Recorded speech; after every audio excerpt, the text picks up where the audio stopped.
क्योंकि ओपीएस एक बहुत बड़ा मुद्दा है। बिल्कुल सही कहा आपने। मैं एक पहले बयान सुनाऊंगा फिर उसके बाद कुछ आंकड़े दिखाऊंगा। प्लीज जरा एक बयान प्ले करिएगा।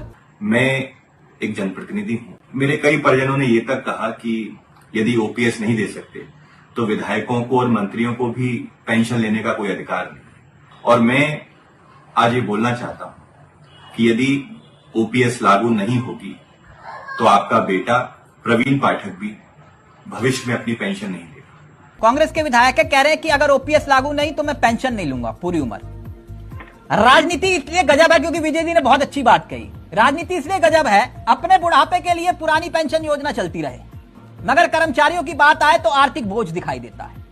अब आर्थिक बोझ का मतलब एक और भी है। क्यों मैंने ये बात कही, जो विजय जी बात कह रहे हैं मैं इससे इत्तेफाक रखता हूं। अब कुछ आंकड़े मैं प्लीज प्ले कर रहा हूं और सूर्य जी जरा प्लीज ध्यान से देखिएगा। और ये आंकड़े बताते हैं कि जिन जिन राज्यों में, कई ऐसे राज्य हैं जहां पर विधायक 3-3 पेंशन ले रहे हैं। एक दिन की विधायकी जिंदगी भर की पेंशन मध्य प्रदेश में। ये उदाहरण है, कई ऐसे राज्य हैं जितनी बार विधायक बनेंगे उतनी बार पेंशन पाएंगे। मध्य प्रदेश ऐसा राज्य है जहां पर 450 विधायकों पर पेंशन का सालाना खर्च 21 करोड़ के आसपास आता है। इसके साथ साथ राज्य पर 3 लाख करोड़ का कर्जा है, 3 लाख करोड़ से ज्यादा का। फिर भी विधायकों को पेंशन चाहिए और हर महीने 50,000 की पेंशन पूर्व विधायकों को दी जाती है। और ऐसे ही अलग अलग राज्य हैं। महाराष्ट्र का जिक्र करूं, 10 साल विधायक रहने पर 60,000 महीना पेंशन, और वहां पर विधायकों की संख्या और खर्चा आपके सामने। और अगर कमोवेश पूरे देश का भी जिक्र कर ले तो बिहार में 1,000 पूर्व विधायकों को 60 करोड़ साल का खर्च आता है पेंशन का। हरियाणा में हर महीने विधायकों को 2.5 करोड़ महीना, ये खर्चे का हिसाब मैं आपके सामने रख रहा हूं। और राजस्थान में 483 पूर्व विधायक, 37 करोड़ का खर्चा सिर्फ पेंशन का। सर शुरुआत में ही कहा था सूर्य जी, सवाल तो ले लीजिए। आप लोगों पर कोई आर्थिक बोझ नहीं आता, अपनी मर्जी से तनख्वाह भी बढ़ाते हो, अपनी मर्जी से पेंशन भी पाते हो। अगर दूसरा पेंशन मांगे सरकारी कर्मचारी तो आप कहते हो ना बाबा ना, एनपीएस अच्छा है, ओपीएस सिर्फ हमारे लिए अच्छा है। क्यों? सारे मुद्दे, चुनावी मुद्दे एक तरफ, एक मुद्दा बहुत गंभीर है और इस चुनाव में कोई उस मुद्दे को छू नहीं रहा। क्या हरियाणा के चुनाव में पुरानी पेंशन वाला मुद्दा, पुरानी पेंशन वाला मुद्दा क्या हरियाणा के चुनाव में असर डालेगा? मुद्दा बनेगा? देखिए मुद्दा जो है, भारतीय जनता पार्टी जो है उसकी सरकार थी, उसकी सरकार रहेगी। भारतीय जनता पार्टी की करनी भी देखी है, भारतीय जनता पार्टी जो कर रही है वो जनता जानती है। नहीं, पुरानी पेंशन मैडम, पुरानी पेंशन पेंशन का जो एक अलग है वो चलेगा। मुद्दे की बात है, मुद्दा वहाँ पे सबसे बड़ी नहीं, बात तो पुरानी पेंशन मुद्दा नहीं बनेगा। मैं आपको उदाहरण दे देता हूँ। लोकसभा के चुनाव में जहां चुनाव हुए, लोकसभा के चुनाव के आंकड़े, आप 400 पार का नारा दे रहे थे, आप 240 पर रह गए, तो पुरानी पेंशन वाला मुद्दा नहीं बना कोई? ना बिल्कुल नहीं बना। लोकसभा के चुनाव में आपने विधानसभा के चुनाव के भीतर कई ऐसे राज्य जहां पर पुरानी पेंशन को लेकर वादा किया गया, जनता ने वोट कांग्रेस को कर दिया। आप कह रहे हो मुद्दा नहीं बनेगा पुरानी पेंशन?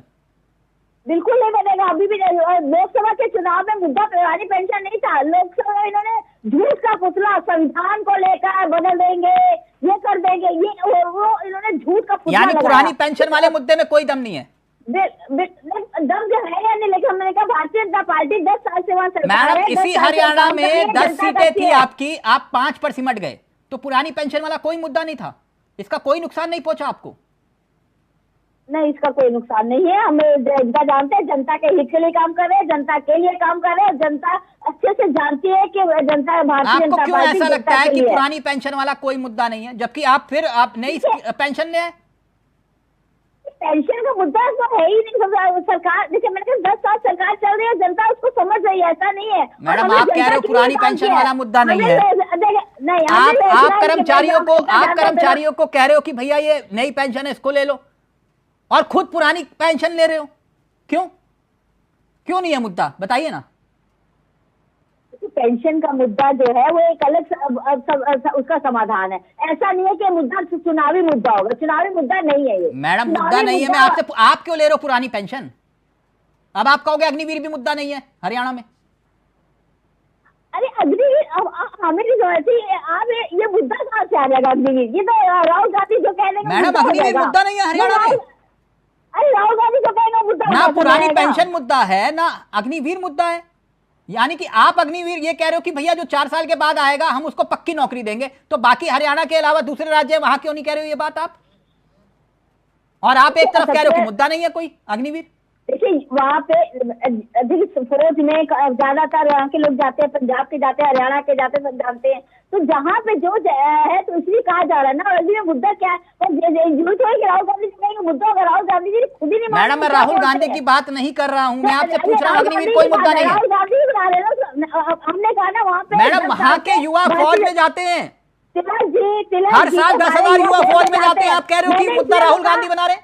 मैं कह तो नहीं, हरियाणा और पंजाब के लोग ज्यादा जाते हैं फौज में। मैं भी ये बात को कह रही हूँ। ओल्ड पेंशन स्कीम कोई मुद्दा नहीं है आपकी नजर। बात को मैं भी कह रही हूँ, मैं भी इसी बात को कह रही हूँ। ओल्ड पेंशन स्कीम कोई मुद्दा नहीं है आप ये कह रही हैं। ओके ओके, तो फिर अगर मुद्दा नहीं है तो आप भी लेना बंद कर दीजिए मैडम, है ना।